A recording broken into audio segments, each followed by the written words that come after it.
દેશના સૌથી મોટા ઉદ્યોગપતિ મુકેશ અંબાણીના પત્ની નીતા અંબાણી માં અંબાના દર્શન કરવા પહોંચ્યા। સાસુ કોકિલાબેન અને માતા સાથે નીતા અંબાણી અંબાજી ખાતે માં અંબાના દર્શન કર્યા।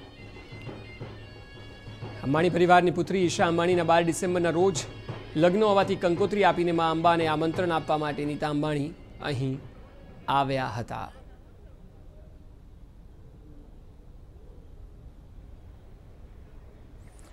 નીતા અંબાણી અહીં જોવા મળ્યા માં અંબાના દર્શન કરતા, કારણ કે તેમની પુત્રી ઈશાના લગ્ન આવી રહ્યા છે અને અહીં કંકોત્રી આપવા માટે તેઓ મંદિર આવ્યા હતા અને કંકોત્રી આપીને દર્શન પણ કર્યા હતા।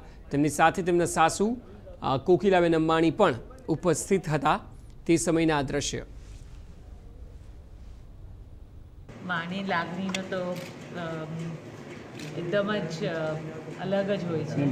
અહીંયા અંબા મા પાસે આવી છું। ઈશાના લગ્ન આનંદની સાથે 12મી ડિસેમ્બરે કરવાના છે, તો માતાજીનું આશીર્વાદ દીકરીમાં। શક્તિપીઠ અંબાજીમાં આજે નીતા અંબાણીએ મા અંબાના દર્શન કર્યા। પોતાની જે દીકરી છે તેના લગ્નની કંકોત્રી મા અંબાને આપી છે। આપ જોઈ શકો છો, આ એ જ કંકોત્રી છે કે જે મા અંબાના ચરણોમાં મૂકવામાં આવી છે।